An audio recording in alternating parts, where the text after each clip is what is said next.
And we are live. All right, guys, thank you for joining me today on the premiere episode of the Cesar Rivera Show. Today, I have the pleasure of being joined by Nakita Everette, aka the PennyWise Millennial. She's a local DC metro area credit repair expert, as well as a financial coach. Now, even though she is based out of the DC area, it doesn't mean that she can't help you in and around the areas that you live in. So at the end of the show, I'm going to give you her contact information. So if you have any questions in regards to credit repair or any financial questions you may have, she can assist you. Nakita, welcome to the show. Thank you, Cesar. How are you? Doing great. Pleasure to have you. Good. One of the things I wanted to, really ask, what are some of the services you provide and what got you into credit repair and just being a financial coach in general?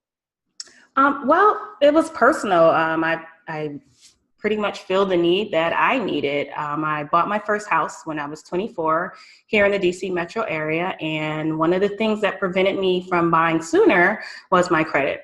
And so I looked up the Fair Credit Reporting Act and started writing my own letters, and the rest is history. I purchased my home. I got a really great interest rate. I raised my score about 118 points. Wow. And I mean, like I said, once I did that, I had a couple other friends that were from the Buffalo, New York area where I'm from, and they wanted to buy too. So I found that my very first client, which is a good friend of mine, I had to help her fix her credit as well.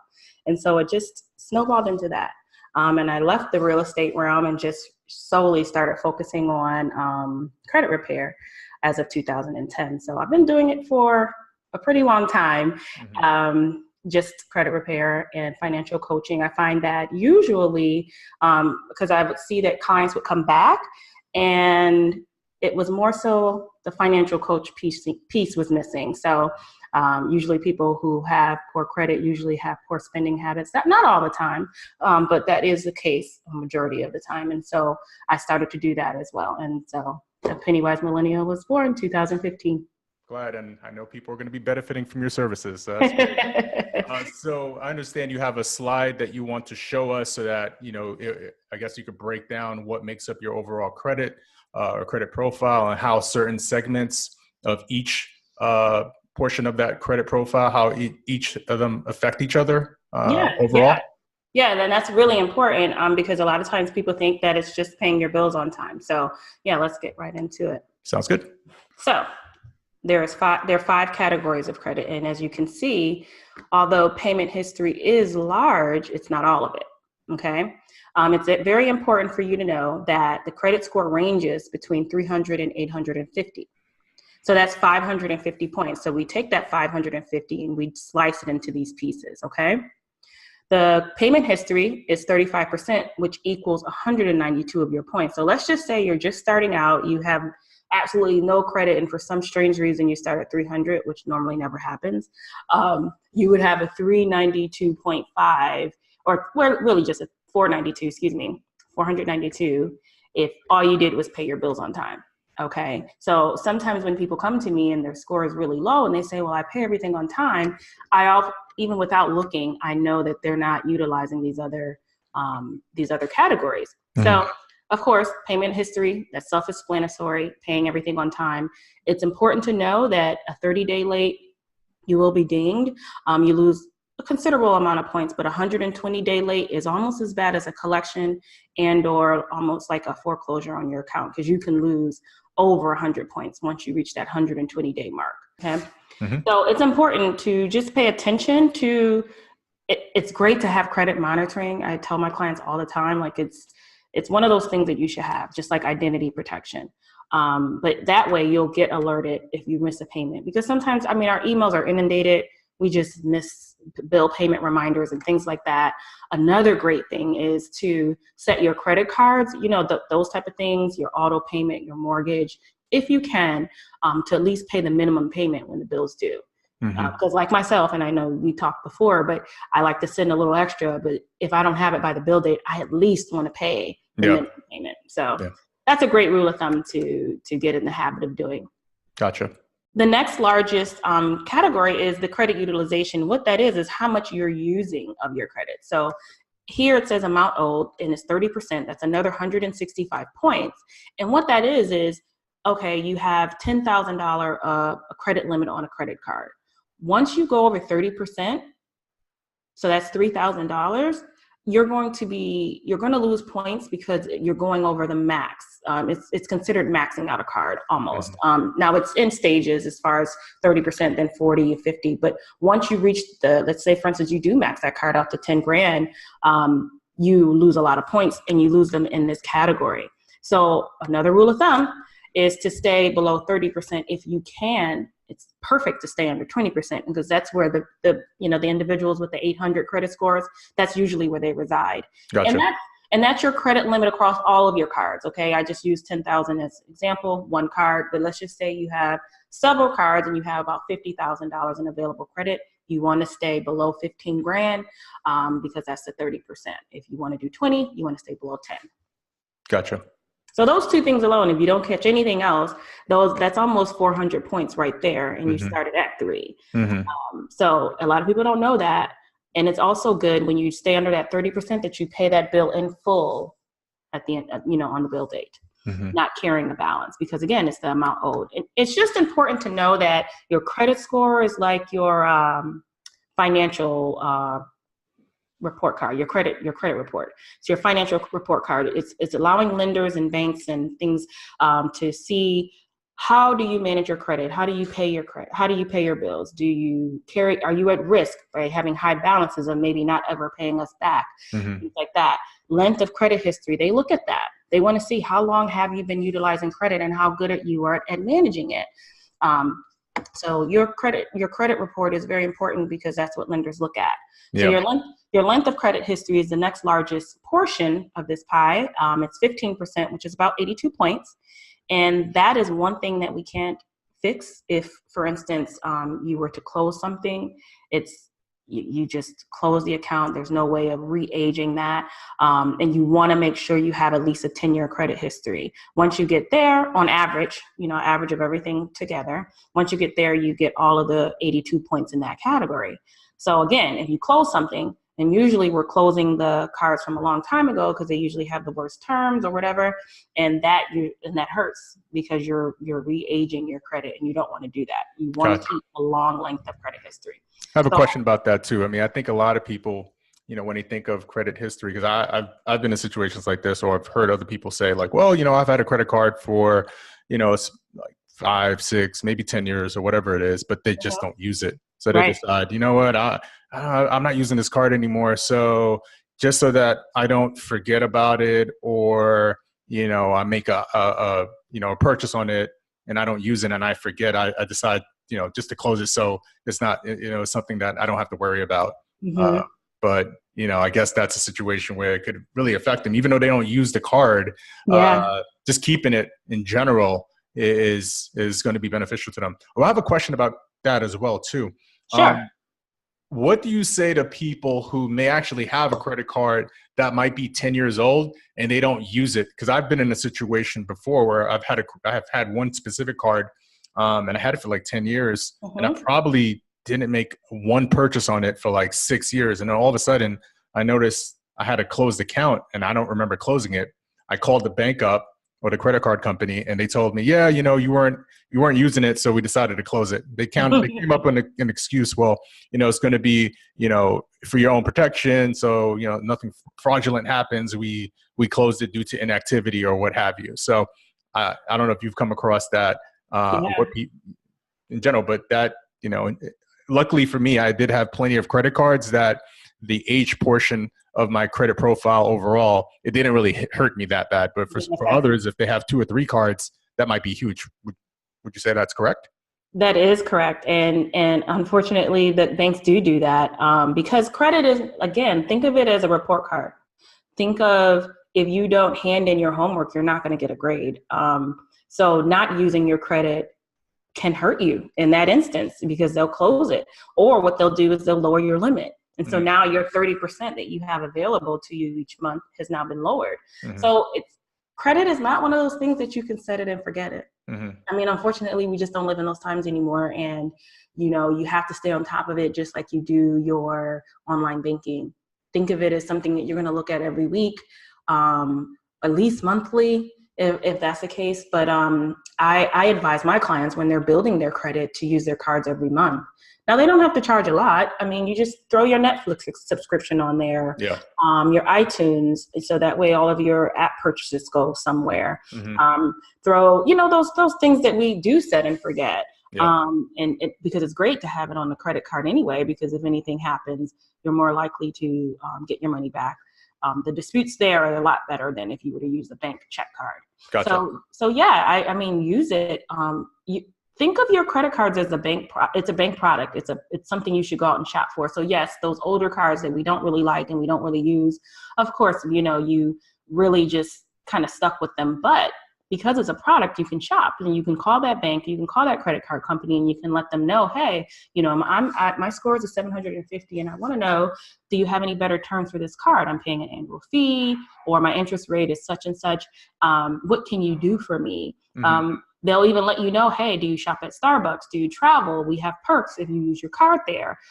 Gas, things like that. I mean, you want to find out what your cards can do for you. Then you'll be more likely to use them. Now, again, the coaching part comes in when I tell people, be mindful of what you're using your credit card for. Don't go out and purchase things that you aren't already purchasing. Cool. So I usually like for them to transfer something that they're already using. Gotcha. All right, and the next category is new credit. So that's 10%, that's 55 points. And that can either hurt you or it can help you. When you get approved for new credit, obviously it helps, okay? And when you're denied, you can lose some of that 55 points. There's really no other way to break that down. It's good to know, again, if you have credit monitoring, that you know what your score is and the likelihood of you being approved. So when a client is getting their credit repaired, they agree to not apply for any new credit because the likelihood of them getting denied is higher until they get to a certain score. And that sweet spot for me is 720. So when you're talking about new credit, how does applying for a new credit, and I guess the term hard pull comes into play, how does that affect the overall score? And for those who don't understand what a hard pull is versus soft, if you can explain that as well. Oh, sure. So a soft pull would be like an employer pulling your credit just to look at your credit worthiness. You may have a job that needs that, and your score will not be affected as highly if you may lose like 20 points or 10 points, or you may not lose any at all. But with a hard pull, again, you won't lose points if you're approved. You only start to lose this 55 portion of the 55 points when you're denied. Gotcha.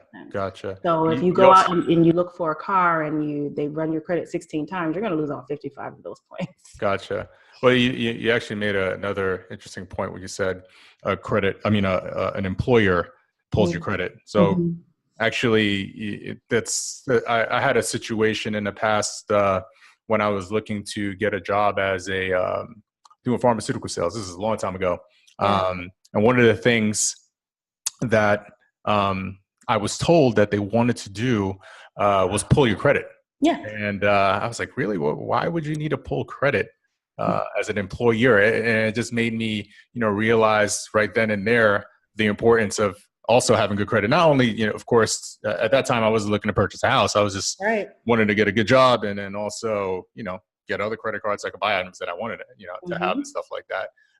But when I heard that, I was like, wow, that's interesting. I didn't think like an employer would need to pull your credit, but again, that it's a measure of your responsibility, and it makes sense. Responsibility and your credibility and how you manage things. So the last portion is types of credit, and so that's just having a mix. So if you have a auto loan, your mortgage, several credit cards, then the store credit cards, which are considered like revolving accounts. So having those different types of credit really help. And that's 55 points. You only lose credit when those accounts close. So like when you pay off your mortgage, you will lose a portion of those points. Or when you pay off a car.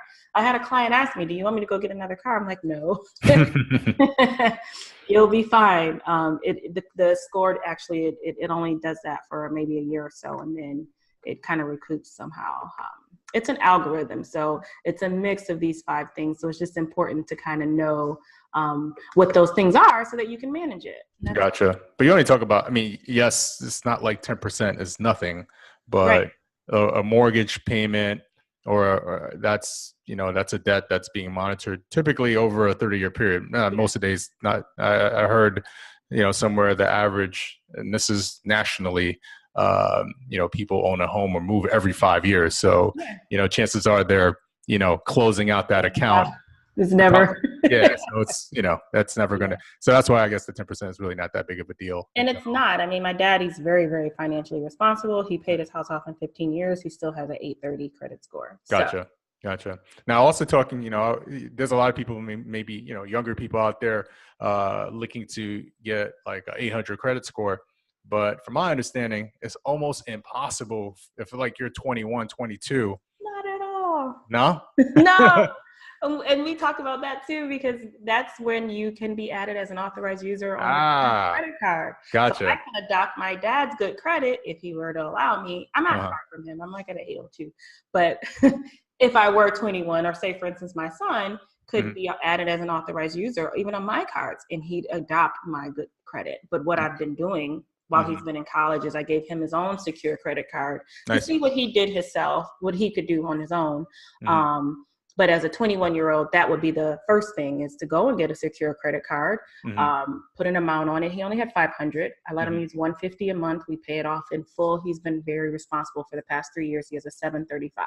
Wow. And that's the only thing that he has. That's it. But if I were to add him, let's just say we didn't go that route, and I were to add him as an authorized user, he would not have an 802, but he would have a higher credit score than when he started. And I'm not really sure how that's calculated, but you do get an increase from being added as an authorized user. Because now he's adding on credit length history, I guess. Pretty much he's just getting the benefits of your credit profile added to his. Yes, and that's only one card. So I'd have to add him to everything in order for him to have the exact same score. So you see what I mean? Like, he's going to be still lagging because I'm not putting him on my house. Yeah, of course. Those 2 ways for a 21-year-old just starting out, I mean, that's the perfect way to get started. And with the secure credit card, I didn't mention, but that's a credit card that's secured with your money. The bank is not willing to take the risk of extending you credit, so you secure it with your own funds. So that $500 was a deposit that we made, and you know, after a year or 2, they actually give that back to you and they'll offer you a real card. Yeah, and actually I went through everything you just said. When I was like 18, 19 years old, I was one of those individuals, first day of college, they had like a little booth set up. And part of that booth was, you know, get a free t-shirt when you apply for this credit card. Right. And I wanted that t-shirt. Made no sense, but I did it anyway. In the process of doing that, I ended up getting the t-shirt, of course, and I got a credit card. The only thing is that within probably 5 months, I maxed it out and then made it and went into default on it. I just was not responsible with my credit at 18, as most young people are probably. And in order to fix it, I was just, you know, trying to, at that time, we didn't have Google the way it is available now. So I just figured it out, and I opened up probably 3 to 4 different secured credit cards, put 500 in each of them, and then $200 to $500 on each of the cards. And then a year later, I had your traditional credit cards with the money given back to me. So it's kind of like almost a forced savings on my part. Yeah, that too. Yeah, and then afterwards, I had 4 different credit lines after a year. So it worked for me. And then at that point, I tried to be as responsible as I could, continuing being that, you know, I did damage to my credit at an early age. Right. And your score went up after that year, right? It did. Yep, it did. And another tip for adding your minor children as authorized users on your credit card. As adults, we can do that with our very, very young children, 11 years old, 10 years old. They don't have to have the card, and that builds their credit. So by the time they are 18, it's a lot higher. People do that all the time. They add their children. At 12? Yeah. Wow. No, I did not know that. Yeah. Okay. Start them off early. Cool. Yeah. I guess the thing is too, I mean, if you're going to add or choose someone, if it's a family, mom, dad, whoever, uncle. Oh, wait, does it have to be a blood relative or No, not at all. could be Just have anyone? to get that anyone. It could be a friend. Oh, wow. So Yeah. the thing is, you just got to make sure that that individual that is allowing you to do that is also responsible too. Yeah. That you're Gotcha. not going to go into some type of financial ruin in the next 6 months. Gotcha. I guess if you have the ability to Yeah. do it on your own, do it. But if you do need that help, I guess it does help you in that sense. Okay. An instant boost, like Gotcha. automatic. So yeah. That's crazy. I never knew that. All right. So do you have any other questions or points you want to make on the pie chart? Well, I mean, I think you know, explained that really well. So that all makes sense to me. I think, you know, we live in a society now that everyone wants a quick fix. You mentioned the ability of adding someone to, you know, the credit profile to, I guess, increase longevity, the credit history, also the utilization amount that they may be limited by adding that person's credit. Now that increases their overall credit line, I'm assuming. Am I right with saying that? It Okay. their overall amount of credit that they have available, the length of credit history, and then you also adopt their payment history. So you're adopting like 3 of those categories. Okay. So coming from basically nothing to a really good credit score. Gotcha. Any other tips that you may be able to share that can assist people in increasing their credit score outside of just the being added to someone else's credit profile? That's the quickest. The second Okay. would be the secure card on your own. However, with that card or any credit card, and I'll say this for the next 6 months, you would want to make sure you're not spending over the 30% on the available credit of all of your cards totaled. And if you already have existing cards, you can do this too and pay everything down to 0 just for the next 6 months. Just stay under 30%, pay it off in full. You'll see your score jump tremendously. That's that 165 points that you're probably missing because you're carrying a balance every month, or you have a high balance, or you just, you know, you're paying the minimum payment. Okay. Gotcha. If you ever get in that situation where you can, go ahead and do that. Gotcha. So I did reach out to my Instagram, Facebook audience and asked if they had any questions for me to ask you. Okay. So I got a bunch, but I'm just going to choose 3 of them here to make best use of time. So one of the first questions I have here is, and you touched base on it, but you know, I said I would ask some questions. So here we go. Question number 1, my credit score is 750. I've had my credit cards for over 5 to 8 years. No, actually, yeah, ranging anywhere from 5 to 8 years. I want to get my credit score up to 800. I've never been late. I've always paid portions of my credit card, not in full. I've always carried a balance. But what can I do to increase that score up to 800? That will be it. Paying those balances down and keeping them below 30% and paying them in full every month for the next 6 months. They'll see their score jump. Also, in 2 years, he'll gain those other points for the credit history, the other 55 points, whatever is left in that little bucket. Okay. Yeah, because I don't have like, you know, what his utilization is, but you're assuming that, because he says he's carrying a balance. Yeah, it's probably high. I mean, we don't normally carry $100 balance, $200 balance. We just pay it off. But yeah, it's probably over the 30%. So just be mindful of that. And without looking at their profile, they were just talking about credit cards. They may, you know, they don't have a car and they don't have a mortgage possibly. So they're also losing a couple points without having that mix of credit. But they're in a great position to, if they were to apply for something, they probably get approved, but not everybody needs a car or a mortgage. So just keep doing what you're doing and pay those balances down. You'll see that. Gotcha. Okay. Question number 2. I have a couple of accounts that were sent to collections a couple years ago. If I pay them off, will my credit score go up? Well, that is a great question. That's a great question. No, it won't.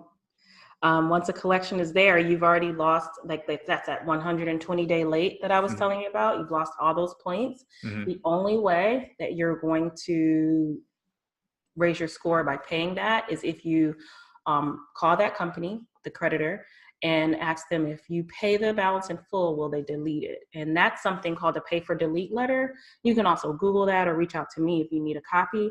And if they agree to that and they delete the collection, then yes, your score will go up. Really? Otherwise, just paying it, it does nothing. So, I mean, in this case, this person went in default a couple years ago on that. Yeah. So at this point, wouldn't the score would have already dropped, or they would have been affected by it at that point? Yeah, it's already dropped drastically, but they can raise it. So if usually a collection stays on for 7 years. Mm-hmm. So a couple of years, you don't want to wait 4 years for that to fall off. So you want to make sure that that creditor is going to delete that if you pay your collection in full. And you can get them to agree to do that. That's something that's pretty normal. Otherwise, paying it won't raise your score. However, there are times, and as a realtor, I'm sure you know, that a lender won't lend unless they pay that collection. So just know that they have that in their arsenal, that they can contact me or Google pay for delete letter and send that off to the creditor. The creditor's contact information is at the bottom of your credit report. It's always at the bottom. So you can find that information there, reach out to them, and 9 times out of 10, they're more likely happy to do that, especially if you get the full payment. Cool. And you answered this one before, I think. Okay. Question number 3: how long does a hard inquiry stay on my credit profile? Inquiries are 2 years. 2 years. Okay. Yep. Cool. And again, you don't lose points if you're approved. All right. So Nakita, do you have, and one of the things, like, I'm a big reader. I like to, go on Google, do my own research. If I hear an expert, I'll listen to what they have to say, but I'm going to kind of go on my own and kind of seek out my own information. But do you recommend any books that, you could recommend to those individuals who are interested in credit repair or improving their credit overall? I do. I have a book by my coach. Good Credit is Cool, Great Credit is Sexy. It's by Jamarcus Blanding. You can get this on Amazon. And this is actually a do-it-yourself. It'll take you from start to finish. It does have a pay for delete letter in here and a couple other letters. So I would highly recommend this book for someone who wants to fix their credit themselves, or just be knowledgeable. It's something that I would recommend. And I also read a lot. I have another book, like you said, I like to listen to coaches and successful people and what they are reading. This book by Brendon Burchard is called High Performance Habits, and it's probably one of my favorite books right now. And it's basically how extraordinary people become that way. So, learning those little life hacks, or, what are their habits, or what are the things that they do, the discipline and things like that they're consistent with. Usually consistency is one of the things that everyone across the board has. So that's one of my favorite books. And then top of my list is Becoming by Michelle Obama. Received this at the actual tour, but it's a really, really good book, especially for women, but for anyone, honestly. The book just gave me another insight into me just transforming into another person. So I recommend all of those books. Awesome. Well, Nakita, it was a pleasure to have you on the show. Again, you're the first guest on the Cesar Rivera show, so I appreciate having you here and sharing that information, with my audience here today. I'm going to share your information. So at the end of this, I'll have it post up where they can connect with you, whether it be via email, phone number. If you don't mind just giving your own plug right now too, so they have that information. I'll put that out there as well. So if you could just tell them your name, phone number, email address, whatever you want to give, but I'll have that in a separate, show notes here so that people could reach out to you too. Okay. My name is Nakita Everette, and that's spelled Nakita Everette.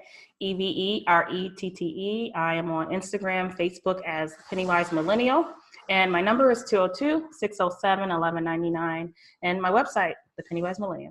Got it. Well, Nakita, thank you for being on the show today, and it's been a pleasure. Hope to connect with you again, maybe for some business credit. Of course, that's coming soon. I know that's a big for those individuals out there, entrepreneurs or anyone who has their own business and want to increase their their business profile. Yeah. I know that's going to be a huge segment that we can talk about in the future as well. So thank you for being on the show. No, of course. Thank you. I can't wait to come back. Perfect.